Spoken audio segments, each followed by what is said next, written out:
আলাইকুম, আমি উজ্জ্বল। যথারীতি নতুন একটা ভিডিও নিয়ে হাজির হলাম। আজকের ভিডিওটা হবে মূলত একটা সাবস্টেশনের ইচ্ছা আছে বা কাজ করবেন বা করেন তাদের জন্য এটা উপকারী হবে, বাট এটা একটা বেসিক আইডিয়া। আমি এখানে সিঙ্গেল লাইন ডায়াগ্রামের সম্বন্ধে আলোচনা করব, আর অন্য কিছু না। জাস্ট আপনাদেরকে আইডিয়া দেওয়ার চেষ্টা করব। এনিওয়ে, যারা এখনও আমার চ্যানেলে নতুন, এখন সাবস্ক্রাইব করে নেন, তারা সাবস্ক্রাইব করে নেন, এবং যারা সাবস্ক্রাইব করেছেন তাদেরকে অসংখ্য ধন্যবাদ। চলেন আমরা ভিডিওটা শুরু করি। এখানে দেখুন একটা সিঙ্গেল লাইন ডায়াগ্রাম। এটা মূলত 450 voltage, 50 hertz, 2500 ampere LP switch board. Just আমি সিঙ্গেল লাইন ডায়াগ্রাম দেখাবো। এই জায়গায় আমি কিছু ইনফরমেশান যেটা আপনাদের প্রয়োজন নাই বাট আমার প্রয়োজন, তার জন্য আমি এটাকে হাইড করে রাখছি। তো এখানে দেখুন এগুলা আউটগোয়িং,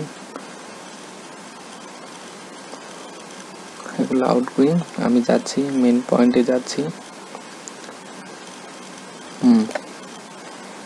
আমি মেন থিংয়ে চলে আসছি।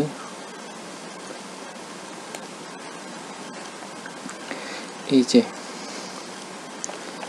এটা একটা সাবস্টেশনের ট্রান্সফরমার, এটা প্রাইমারি সাইড, এটা সেকেন্ডারি সাইড। এটা হলো 11 কেভি ট্রান্সফরমার, 33 ভোল্টেজ। তারপরে DYN 11, এটা হলো ভেক্টর ডায়াগ্রাম। আর এই ট্রান্সফরমারটার ক্যাপাসিটি হলো 1600 কেভিএ। এখানে দেখুন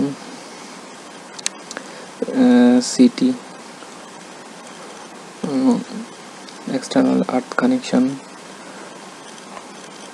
এটা একটা সিটি।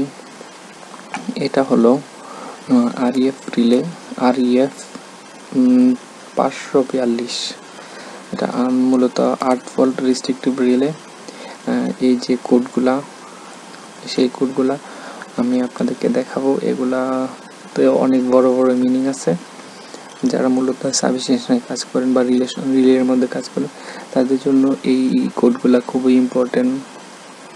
আমি সেই কোডগুলো আপনাদেরকে দেখাবো। আর মূলত এটা একটা মাল্টিফাংশন মিটার। এখানে যেগুলো দেখানো হচ্ছে, এই যে দেখুন, এটা একটা সিটি, এটা city ratio, city class, city কোন ক্লাসে, এটা REF, এটা একটা সিটি। এই সিটিটা মূলত মেজারমেন্টের জন্য রাখা হয়েছে। এই সিটিটা মেজারমেন্টের জন্য, এটাও মেজারমেন্টের জন্য, আর এটা প্রোটেকশনের জন্য। এই জায়গায় সাবস্টেশনের মধ্যে প্রোটেকশনের জন্য কি করা, মেজারমেন্টের জন্য কি করা হয়, সিটি রাখা হয় কেন? দেখুন, একটা সাবস্টেশনে কতটুকু আপনি এম্পিয়ার নিচ্ছেন, কতটুকু যাচ্ছে লোডে, কতটুকু আপনার বাকি আছে, বা কি পরিমাণ এম্পিয়ার আপনার প্রয়োজন, সেগুলো মেজার করার জন্য আপনার সিটি প্রেসার ব্যবহার করা হয়। আর যেগুলো আপনি প্রোটেকশনের জন্য আপনার এই জায়গায় যদি কোনো কারণবশত যদি ওভারলোড হয় তাহলে ওই সিটিগুলো অ্যাক্টিভ হবে। আর যদি 8 ভোল্ট হয় তাহলে সেটা অ্যাক্টিভ হবে। অ্যাক্টিভ হলে আপনাকে লাইনের মধ্যে কোনো ধরনের দুর্ঘটনা ছাড়াই লাইনকে বিচ্ছিন্ন করে দেবে এবং আপনার সুইচ গিয়ার এবং ইকুইপমেন্টকে সেভ করবে। এখানে আপনাদের আরেকটা প্লাস পয়েন্ট হলো, আমি যেই ডায়াগ্রামটা দেখাচ্ছি সেই ডায়াগ্রামটা মূলত 2টা ট্রান্সফরমার আছে এখানে। এই যে দেখুন, এটা কি জাস্ট একটু আইডিয়া করার চেষ্টা করেন, দেখুন কি এটা কিছু বুঝতে পারেন কি না, অনেকেই বুঝতে পারবেন। আর যারা সাবস্টেশনে নতুন জয়েন করছেন বা কাজ করতে যাচ্ছেন তারা হয়তো তাদের জন্য প্লাস হবে। এটা হলো একটা বাস কাপলার বা ATS। এই যে এটা হলো একটা ট্রান্সফরমার, এটা বাস কাপলার, এইটা আরেকটা ট্রান্সফরমার।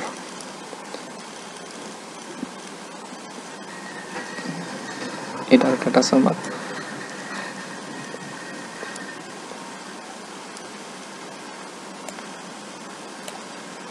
এই যে সেম দেখুন, এটা আরেকটা সেম, এটা সেম ট্রান্সফরমার। এই যে আমি নিশ্চিত দেখাচ্ছি, এটা ট্রান্সফরমার, এটা হ্যাঁ সরি, এটা একটা ট্রান্সফরমার, সেম দুইটা ট্রান্সফরমার কিন্তু এখানে।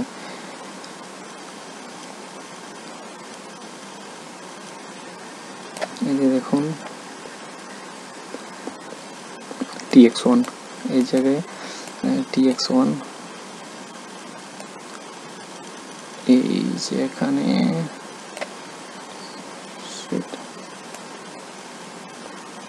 কোথায় গেল,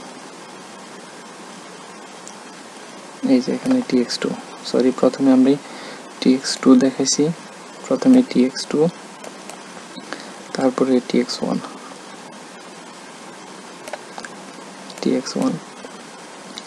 এই যে কোডগুলো সম্বন্ধে আমি কথা বলছি, এই যে দেখুন, এই যে এখানে এই জায়গায় ভিটি আছে, এই যে দেখুন, এই যে এটা মূলত ফিউজ, এটা হলো CF, এটা হলো ফিউজ, তারপর VT1 ভোল্টেজ ট্রান্সফরমার, এই যে F11 এটা হলো একটা MCB, এটা হলো volt metre, P11 volt metre. এটা মেশার করার ক্যাপাসিটি দেখুন, এখানে জিরো ভোল্টেজ থেকে 500 ভোল্টেজ পর্যন্ত মেশার করতে পারবে। এই যে সিটি, এই যে ভোল্টেজ ট্রান্সফরমারটা দেওয়া আছে, এটা স্টার কানেকশন।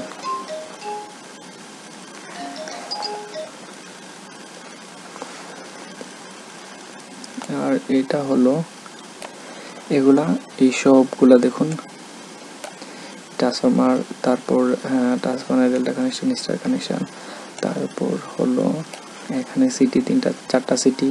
এই যে এই কোডগুলা, এই যে দেখুন এই কোডগুলো আমি দেখাচ্ছি আপনাদেরকে।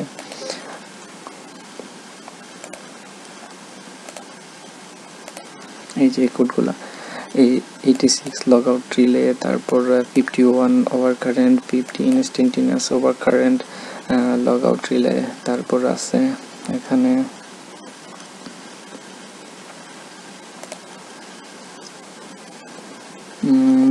নেগেটিভ, এটা হলো আর্থ ফল্ট,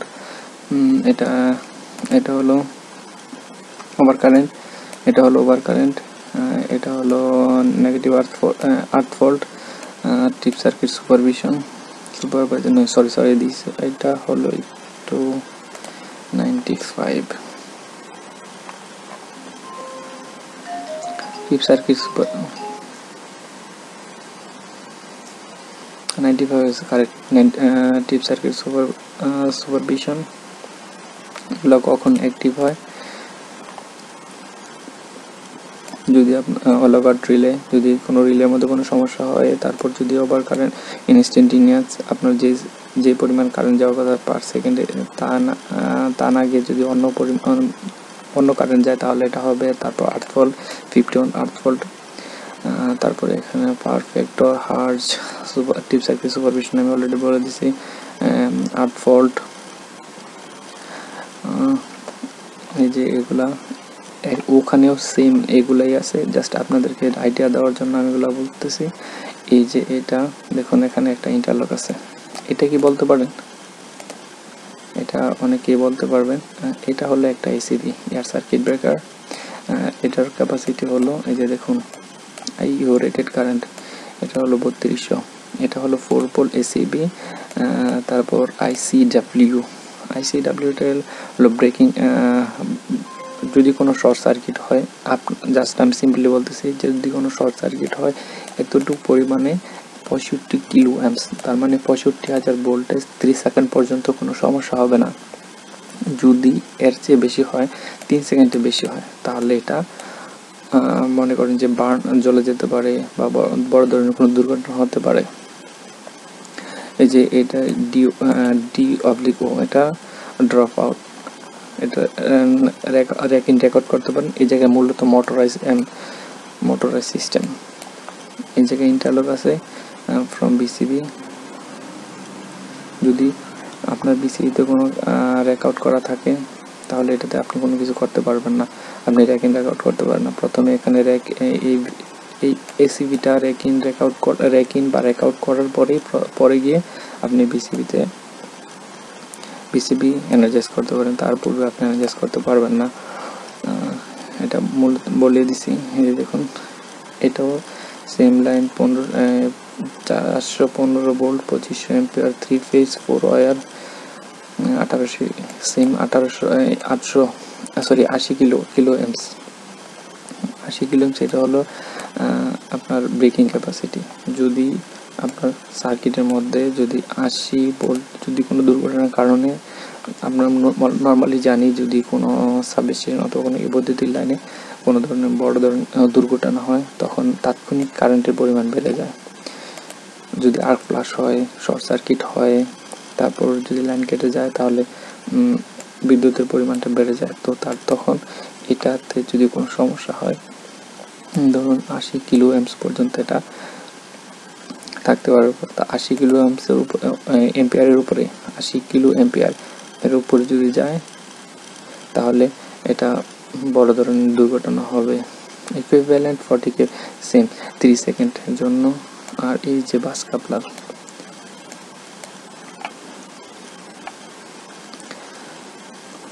এই যে বাস কাপলারের সেম এই জায়গায় ওখানে যে আছে এখানে তো প্রায় সেম আছে, বাট এখানে লাইটিং সার্জ রেজিস্টার কখন ব্যবহার করা হয় আপনারা কি জানেন?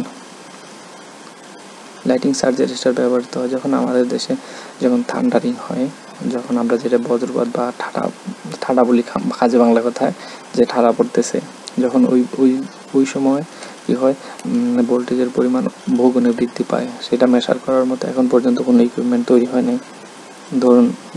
ধরুন আমাদের যা লাইন আছে, ধরুন 11 কেবি লাইন দেখা গেছে এটাতে পড়লো 13-14 কিলো ভোল্ট, তখন কি হবে আপনার পুরো ইকুইপমেন্ট বা সার্কিট জলে পড়ে যাওয়ার সম্ভাবনা আছে। কি হয় ওই সমস্যাটা সেভ করার জন্য যখন থান্ডারিং হয় তখন কি হয় এই যে সার্কিট দিয়ে ফ্লো হয়ে মাটিতে চলে যায়, তারপর আপনার সার্কিটকে আপনার ইকুইপমেন্টকে সেভ করে।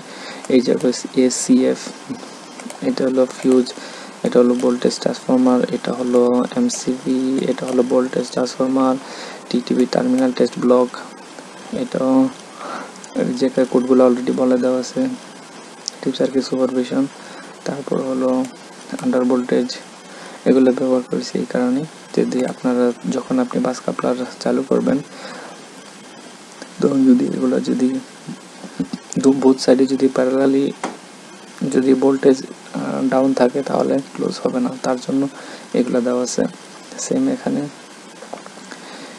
এই জায়গায় দুই পাশে এই যে TX1 এর, এটা যে মূলত TX1 এর জন্য আর এটা TX2 এর জন্য। সেম দোনো সাইডে লাইটিং সার্জ রেজিস্টার ইউজ করা হয়েছে। এই যে দেখুন TX1, এই যে TX2।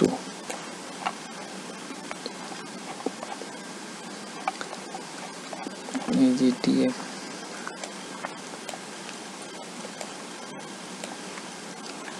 TX1 সেম, এখানেও সেম অনেক ইন্টারলক বিসিবি আছে।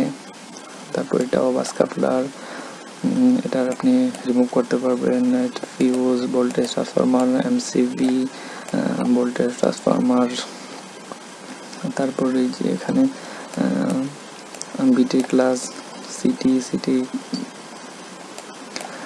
এখানে ক্লাস, এই যে সিটির ক্লাসও আছে। এখানে 5% এরর প্লাস রেটেড কারেন্টের সাথে। যদি এইটা অনেকেই বোঝে, এটা কিন্তু সিম্পল, বাট এটা যদি ডিসক্রিপশন করি তাহলে অন্তত 2-1 ঘন্টায় শেষ করা সম্ভব হবে না। দেখেন ক্লাস 5% এরর প্রোটেকশন উইথ, এটা হলো রেটেড ভোল্টেজ।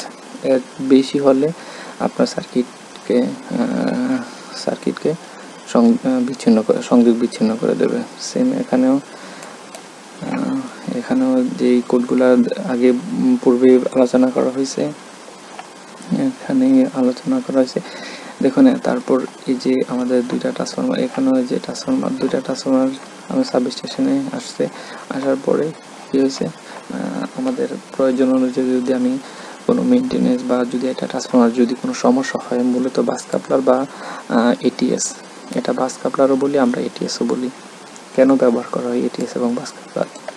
ধরুন এটিএস অটোমেটিক ট্রান্সফার, এটিএস বা বাস কাপলার ইউজ করা হয় যদি আপনার দুইটা ট্রান্সফরমার, যদি আপনার দুইটা ইনকামার থাকে, একটা সাবস্টেশনে অথবা জেনারেটর থাকে, তখন বাস কাপলার জেনারেটর না, যখন দুইটা ইনকামার থাকে, এই যেমন এটা TX1, নিচেরটা উপরেরটা TX2, নিচেরটা TX1। যখন আপনি এক্সাম্পল TX2-তে কাজ করবেন তখন কি হবে, TX1-এ কাজ করলে তখন আপনি ATS ক্লোজ করে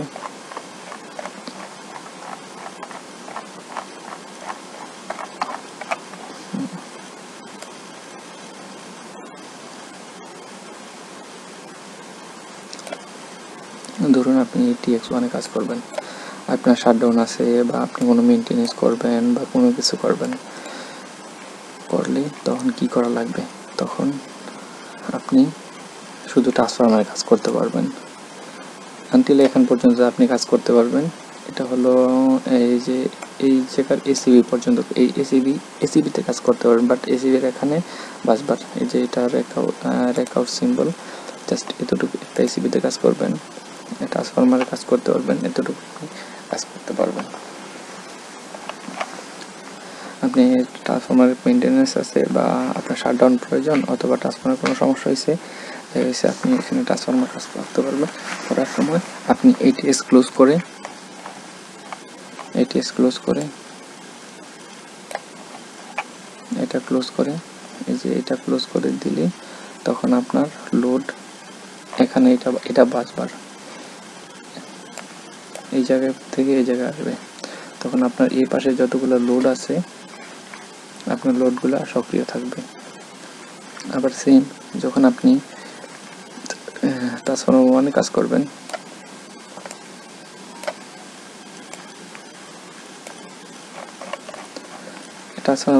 করবেন, তখন আপনি ATS ক্লোজ করে ফিডিং করতে পারবেন TX2 থেকে। যাই হোক, অনেক কথা বললাম, জাস্ট আমি এখানে লোডগুলো দেখাবো। এই যে দেখুন এই জায়গায় হলো এটা হলো MCCB-র মডেল নাম্বার TH250, এটা হলো রেটেড কারেন্ট, এটা হলো কারেন্ট হলো 250 amps, 3 পোল MCCB, এটা ব্রেকার প্রোটেকশন, এটা 70 যে breaking capacity, short circuit capacity কতটুকু হবে, এই যে এখানে দেখুন 70 কিলো অ্যাম্পস পর্যন্ত এটা স্ট্যান্ড হবে। এর চেয়ে বেশি হলে তখন আপনার কোনো বড় ধরনের দুর্ঘটনা ঘটার সম্ভাবনা থাকে।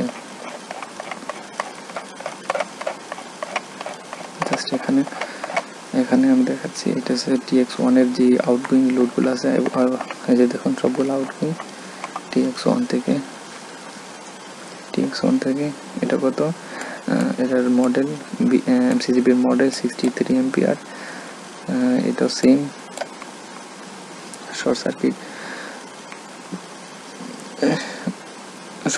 শর্ট সার্কিটের সময় আপনার MCCB-কে এতটুকু পর্যন্ত গেলে 70 কিলো পর্যন্ত আপনার ব্রেকিং শর্ট সার্কিট হলো আপনার সার্কিটকে সেভ রাখতে পারবে, এর চেয়ে বেশি হলে রাখতে পারবে না। সেম এখানে দেখুন 100 অ্যাম্পিয়ার, তারপর হলো 160 250, এই যে জাস্ট আমি 9 নম্বর পেজে যদি যাই, 9 নম্বর পেজে, এটা পেজ নাম্বার, এই যে 160 আউটগোয়িংগুলো দেখানো হচ্ছে। এখানে অবশ্য 800 অ্যাম্পিয়ার পর্যন্ত আছে, আমি দেখাচ্ছি।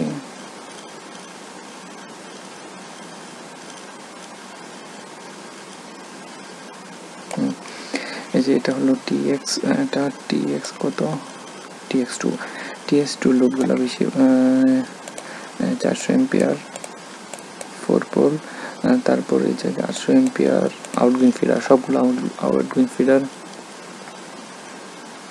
এটা রেকর্ড করা যায়। তো এইভাবে আমি অনেক বড় লেন্থি ভিডিও হয়ে গেছে অলরেডি, তো আমার এখানে হয়তো কিছু ভুল আছে, হতেও পারে, সেই ভুলগুলো ক্ষমা সুন্দর দৃষ্টিতে দেখবেন। আর অনেক কথা বললাম, যদি এর সম্বন্ধে এই সাবস্টেশনের সিঙ্গেল লাইন ডায়াগ্রামের সম্বন্ধে যদি কারো কোনো প্রশ্ন থাকে অবশ্যই প্রশ্ন করবেন, আমি উত্তর দেওয়ার চেষ্টা করবো ইনশাল্লাহ সবাইকে। এই যে এই জায়গায় জাস্ট আমি আরেকটা জিনিস বলতে চাচ্ছি যে দেখুন এখানে আমাদের এটা একটা distribution service unit 8 ampere 60 hertz service distribution unit. এটাতে ইনক্লোজার বিভিন্ন এই জায়গায় দেখুন 4x4 core 4x4C, that means 4 কোরের কেবল কয়টা আছে একটা কেবলে, আর ফেজের মধ্যে 4টা, ওয়াই ফেজে 4টা, ব্লু ফেজে 4টা, নিউট্রালে 4টা, সবগুলা একটা সিঙ্গেল কেবল 240 mm স্কোয়ার। এখানে 1C হলো এটা হলো single core 150 mm square earthing কেবলগুলা 150 mm এর, আর 4 কোরের কেবলগুলা 240 স্কোয়ার mm এর। এভাবে সবগুলার এই জায়গা সেম দেখুন 4 কোর কেবল, ইচ কেবলে ধরুন আর ফেজে আছে 2টা কেবল, ওয়াই ফেজে 2টা কেবল, ব্লু ফেজে 2টা কেবল, নিউট্রালে 2টা কেবল, সবগুলা কেবল 440 স্কোয়ার mm। সেম এভাবে এই জায়গায়ও সিঙ্গেল কোর আর ফেজে একটা, ব্লু ফেজে একটা, না সরি এটা হলো ইনকামার কেবল 5 স্কোয়ার mm সিঙ্গেল কোর কেবল, আর ওয়াই বি এক একটা কেবল হচ্ছে 500 স্কোয়ার mm কেবল, আর আর্থিং হলো 150 স্কোয়ার mm কেবল। এটা হলো ক্যাপাসিটার ব্যাংকের। তো এখানে আর কথা না বাড়িয়ে আমি আমার ভিডিওটা শেষ করব। তো যারা এখনো আমার চ্যানেলটি সাবস্ক্রাইব করে নাই দয়া করে সাবস্ক্রাইব করে নেবেন। ধন্যবাদ।